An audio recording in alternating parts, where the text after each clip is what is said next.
Don't do it. Never do it. Don't do you. Look, I don't know how he feels about this. From me though, don't do it. Don't do it. I think it's possible. Don't do it. It's not. Don't lie to them. Don't do it. Introspect, I guess, on who I am as a person outside of just being a creator. And in this video, I'm going to be explaining why I have no friends, no wife, and no social life at 41 years old. And I'm gonna tell you why.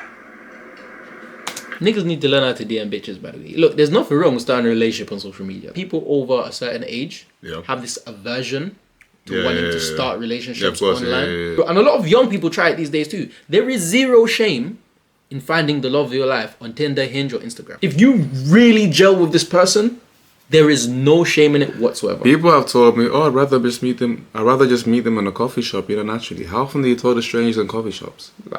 Everybody's walking around with their head down with social anxiety. Nobody's actually talking to nobody no more, You only meet people on your fucking device now, on your cellular device now, And there's no, if you really connect, there is no shame in it. I might have had, like, growing up, I would say total maybe like 3 friends. But really, to me, even some of those people, they had their reasons for, wanting to be around me, whether it be, because they needed something or, whatever the case may be. But I know, truthfully, I could say I had one friend that was like, down for whatever, rather die, give me a...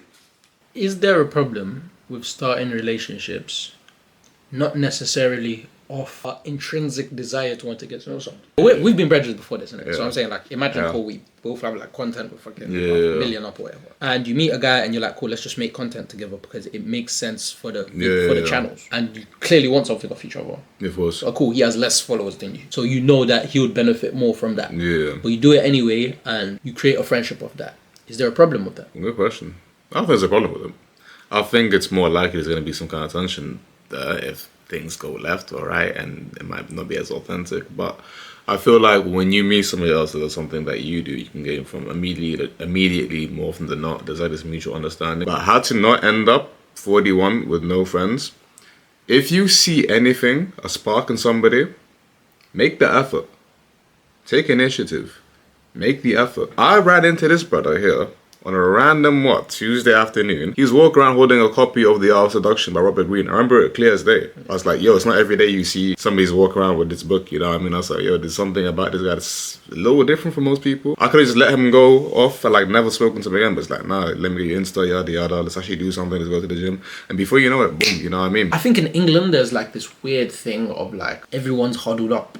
Yeah, it is, yeah. It's weird to be like, hi!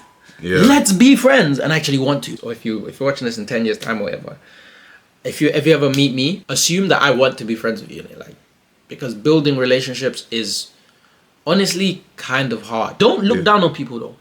Yeah, don't do that. Don't do that. I think that's a big flaw as to why people don't make friends. Yeah. Don't look down on people.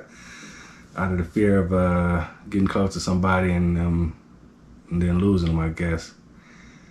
And that is, I guess affected me in a number of ways, probably mentally.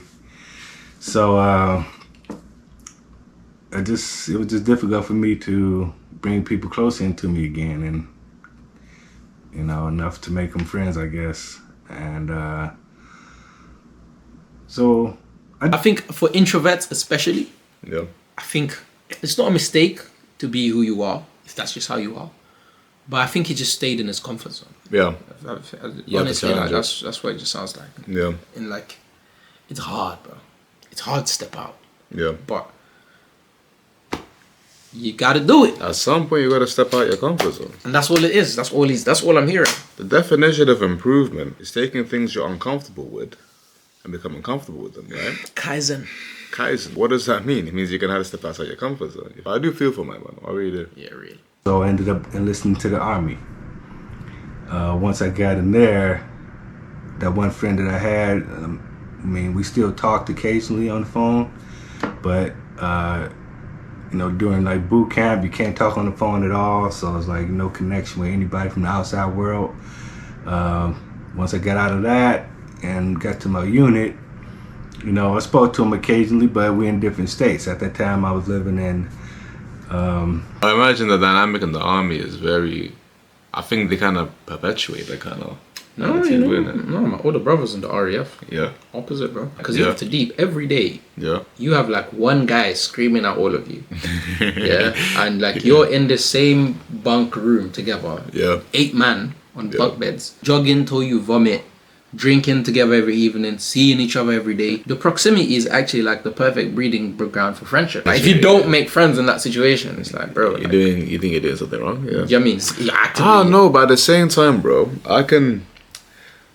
when I went to school, I was seeing the same people 5 days a week for years at a time, and there was always just like this barrier between me and them. I'm the hardest working introvert, you know, by the way. Yeah, I agree. I am the hardest working introvert you will ever meet, bro. Like, I make the genuine effort, and then just sometimes just like this barrier. I think no, I agree with you. I've had the same situation, but you know, I realized people in school see you as who you are. As who you were. Yeah. Yeah, that's. It doesn't matter how much you change. Yeah. But I ended up moving to Florida, and you know, we stayed in touch over the phone and stuff. You know, years went by. It just kind of like, you know, we spoke less after being apart from each other, I guess, and to the point now where, you know, we're not speaking at all. So the guy that I could say was my one true friend, you know, that I know was, you know, is, you know, we're not even in contact anymore. So I don't know, part of that might be, you know, my fault because I moved and other things, you know, people just, as they grow, they just, you know. That's a misstep. If I didn't, okay, you know Ray. Ray John, yeah. Yeah, when I was in uni, me and her had stints where we wouldn't talk to each other for like 8-9 months. But when I did talk to her, it was just fucking, it was Ray, like. Yeah. Do you know what I mean? Like, yeah. It was Ray. I feel like that's a misstep in the sense that, like, obviously when you drift apart from your people, you drift apart or whatever. But me and Yi, like, when I went to London, like, we weren't interacting like that. But when we did interact, it was like, it's my dog. If you're really friends, like, if you're really, truly friends, to assume that you can't talk to each other again because it's been so long, I think is a big misstep. It's like Aaron, he lives in London. I live in Oxford. We don't talk to each other every day. I just have this, like, intrinsic, just, like, confidence. It's gonna be okay. That if I called him tomorrow crying, he'd be like, yo, like, what's the problem? Even if I don't speak to him for a year. Do you know what I mean? I don't know. It's an introverted people thing, I noticed though, where introverts tend to have a bit more of anxiety around proximity. Or I could say, unfortunately, in a short period of time of being over there for just 1 year, a lot of things happen. You might meet people that you then got close to, and now things happen where, in my case, see some people not make it back, you know, while you're over there, and stopped associating as much. Should have mentioned it earlier. A couple of his friends, like close friends, died in the military. Like, he met people in like that he was building bonds with because he did a couple tours in Iraq. Oh shit! And like he like proper saw them die. Oh, that's traumatic. That's trauma that lasts you a lifetime. Yeah, that's traumatic still. And as somebody who struggles to make friends, that's like a. When I clicked on this video, I was eager to find out the reason and find the responsibilities this man could have taken, but from what I'm hearing, he just got dealt a bad hand. Yeah, he got dealt a bad hand. Very bad hand, yeah. In the same breath, though, I know people who've like died. Yeah. I mean, people I grew up with. Yeah. And yeah, it hurts. Like, it's real pain. Like, it's real pain. But that doesn't mean that the world is like this bleak place and the few people I meet are the only people that go. But you've had like close people that died? Yeah. Like very close people that died? Well, like my age. Like, yeah. Do you know what I mean? Like my actual dogs. Yeah. And like shit has happened. Like disease and shit. You have friends that have died, bro? Growing like up in good friends that have died. Like growing up in Uganda was mad, bro. That's like malaria. Yeah. 1 second he's good, now he's in the hospital for 3 weeks, and then get a phone call. That's nuts. And it's real pain. Like it's not to downplay or anything. Like grief is very, very real. This happened when I was a kid and when I was like 15. But I met you. Yeah. Do you know what I mean? Yeah. But surely that's affected you in ways that you're not aware of now. Probably. But I'm also aware of ways it's affected me too. Yeah. But again, I intellectualize my feelings. I don't know if it's a positive or negative thing. Like I'm very good at. I think it's an amazing thing. I'm good at like zooming out. This is why this works. You know Yeah. Some girls say that it's not good because I put everything I feel under a microscope and don't feel it. Yeah. But I guess that's part of what that grief taught me. Yeah. That like you feel things, but if you're just able to just step out of yourself and just look at yourself as a puzzle and all these different pieces create a bigger picture. You're going to pay me that money back, you know what I'm saying? You're going to get out there and do what you got to do to pay the money back, or you can just, you know, it's over, you know what I'm saying? So, I mean, I felt like she kind of, you know, wanted to get the money back, but she claimed that she took the money and lost it, right? And I'm like, okay, and we in Las Vegas at the time. We had moved to Las Vegas. And I'm like, okay, how the hell you lose the money? She's like, oh yeah, I went down to the table and gambled it because I thought I could double it. Somebody told me, you know, I work with it's easy to double your money, and I know we working towards this, and I'm doing it for you. So I'm like, man, you are you serious right now? Are you serious? You can tell you're still in pain. Yeah, could you take a woman back? If she genuinely took it, thinking she could make that money back. Of course, she got scammed. I'm trying to picture this. I'm trying to like imagine the scene. Like, how dare you? Would it be how dare you? Or would it be babe? It's 10 racks, bro. Fuck that, nigga. What the hell? Imagine that you got 10 bags in the shoebox in your room. That's insane. And you wake up tomorrow, you check. It's gone. Babe! That's nuts. And she tells you the truth. Be livid. But hopefully by the internet for now, I feel like 10 racks wouldn't be a thing. That's the plan. Yeah, I don't know. Bro, even if I had a mil, if I had 10 racks in cash under my bed and it's gone, yeah. I would still look at her like she's fucking bonkers. Yeah, true. Anyways, that's me though. Yeah, I hear it. This is why men kill themselves, by the way. This story, deep. It's sad, and we're moving towards a world where this is actually becoming more common. Did you know, I think the study was in the 70s, if you ask somebody how many close friends they have, do you know what the average number was in response to that question? What? 17. The average person will tell you they had 17 close friends. I can't remember what year it was, but it was 17. Do you know what the number is now? What? It's 3. Yes, that's sub 5. We're moving towards a more disconnected, detached world. So stories like this, unfortunately, 1. Gotta be more common. 1. Shout out to my man, though. 1. Don't be in a relationship with jobless people. Yeah. That's my first thing. You see, housewife, it's a scam. It's a flipping scam. Don't trust no one who don't want to get a job. Don't do it. Never do it. Don't. Look, I don't know how he feels about this from me, though. Yeah.